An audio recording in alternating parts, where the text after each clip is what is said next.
क्या हो अगर दुनिया के सबसे ताकतवर और सबसे सुरक्षित विमान को आसमान से ही एक चेतावनी मिल जाए। आज हम एक ऐसी ही कहानी की पड़ताल करेंगे जो जुड़ी है एयरफोर्स वन से और उसके पीछे की एक बहुत ही चौंकाने वाली थ्योरी से। तो चलिए शुरू करते हैं। तो कहानी की शुरुआत होती है जनवरी 2024 स्विट्जरलैंड के दावोस में। यहाँ वर्ल्ड इकोनॉमिक फोरम चल रहा है, मतलब दुनिया के सबसे अमीर, सबसे शक्तिशाली लोग एक जगह इकट्ठा हैं। माहौल में अरबों खरबों डॉलर की डील्स और दुनिया के भविष्य पर फैसले लिए जा रहे हैं। और ठीक इसी माहौल के बीच डोनाल्ड ट्रंप को लेकर उड़ रहा एयरफोर्स वन अचानक एक अजीब सी मुश्किल में पड़ जाता है। टेक ऑफ के कुछ ही देर बाद विमान में एक बड़ी इलेक्ट्रिकल खराबी आ जाती है। सोचिए जरा, दुनिया का सबसे एडवांस्ड प्लेन और उसमें पावर फेलियर। इस वजह से प्लेन को 3 घंटे की देरी हो जाती है। तो यहीं से असली सवाल खड़ा होता है, क्या ये महज एक तकनीकी गड़बड़ी थी, एक हादसा, या फिर ये जानबूझकर भेजा गया एक बहुत ही सोचा समझा संदेश था? चलिए देखते हैं इसका पहला हिस्सा, आसमान से एक चेतावनी। क्योंकि जब हम थोड़ा और गौर से देखते हैं तो ये पता चलता है कि शायद ये घटना अकेली नहीं थी, बल्कि एक पैटर्न का हिस्सा थी। देखिए, एयरफोर्स वन की ये घटना कोई अकेली नहीं थी। कुछ ही हफ्ते पहले अमेरिकी विदेश मंत्री के प्लेन में भी एक बड़ी खराबी आई थी और दुनिया के सबसे एडवांस फाइटर जेट्स F-35 उनके लगातार क्रैश होने की खबरें तो जैसे आम बात हो गई हैं। तो सवाल यह है कि क्या ये सब सिर्फ इत्तेफाक है या कोई जानबूझकर अमेरिका की हवाई ताकत को निशाना बना रहा है? तो अब हम आते हैं दूसरे हिस्से पर, 200 ट्रिलियन की परछाई। अगर एक चेतावनी थी तो इसे भेजा किसने?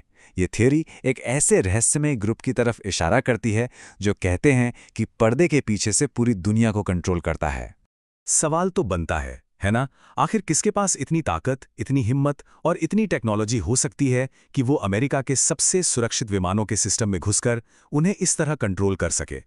इस थ्योरी के हिसाब से इसका जवाब है डीप स्टेट। अब ये कोई सरकार नहीं है, ये दुनिया के कुछ बेहद अमीर परिवारों और ट्रस्ट्स का एक खुफिया नेटवर्क है। रॉथस्चाइल्ड और रॉकफिलर जैसे बड़े नाम अक्सर इससे जोड़े जाते हैं। कहा जाता है कि ये लोग पर्दे के पीछे से ही पूरी दुनिया की राजनीति और इकोनॉमी को अपनी उंगलियों पर नचाते हैं। और इनकी असली ताकत का अंदाजा इनकी दौलत से लगता है, जो कि है 200 ट्रिलियन डॉलर से भी ज्यादा। जी हाँ, आपने सही सुना, 200 ट्रिलियन डॉलर्स। अब इस नंबर को थोड़ा पर्सपेक्टिव में रखते हैं।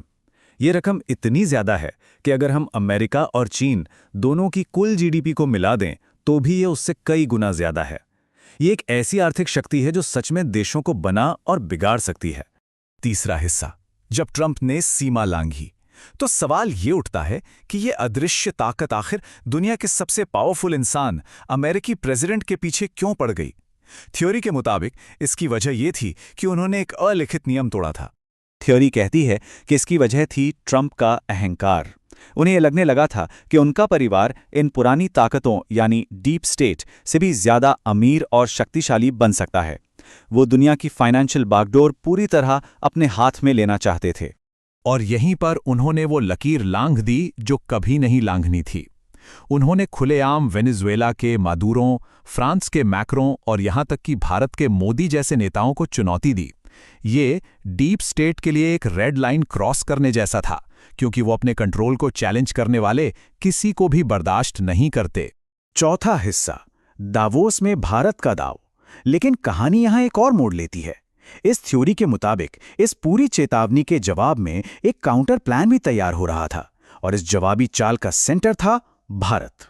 और इस जवाबी चाल के पीछे जो चेहरा था वो थे भारत के national security adviser Ajit Doval. कहा जाता है कि दावोस में वो यूरोपीय नेताओं से मिलकर एक नई रणनीति तैयार कर रहे थे। और उनकी रणनीति, वो जितनी सीधी थी उतनी ही खतरनाक भी।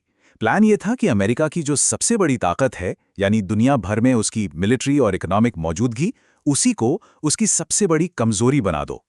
डोभाल का ये कथित प्लान 2 हिस्सों में था। पहला, इकोनॉमिक अटैक, यूरोप में काम कर रही 1500 अमेरिकी कंपनियों की संपत्ति को फ्रीज कर दो। और दूसरा, मिलिट्री शॉक, यूरोप की जमीन पर मौजूद अमेरिका के सभी मिलिट्री बेस, जिसमें 9 बड़े एयरफोर्स बेस भी शामिल हैं, उन्हें बंद करने का आदेश दे दो। ये 2 कदम मिलकर यूरोप से अमेरिकी असर को लगभग खत्म कर सकते थे। तो अब हम आते हैं इस पूरी कहानी के क्लाइमैक्स पर, इसका 5वां और आखिरी हिस्सा, अमेरिका के लिए एक अल्टीमेटम। इस शतरंज के खेल का आखिरी और सबसे खतरनाक दांव। सोर्स का दावा है कि ट्रंप तक जो आखिरी मैसेज पहुंचाया गया वो बहुत साफ और डरावना था। इस हकीकत को समझ लो, वरना अगली बार प्लेन सिर्फ रुकेगा नहीं बल्कि ठीक इसी तरह क्रैश हो जाएगा। ये एक सीधी खुली धमकी थी। तो आखिर हम इसे क्या समझें? क्या ये सब बस किसी की कल्पना है, एक जबरदस्त कॉन्स्पिरेसी थियरी, या फिर हमने अनजाने में उस छुपे हुए सच की एक झलक देख ली है जो आमतौर पर बंद दरवाजों के पीछे होता है? सच चाहे जो भी हो, एक बात तो साफ है, पावर का असली खेल हमेशा उससे कहीं ज्यादा पेचीदा होता है जितना हमें नजर आता है।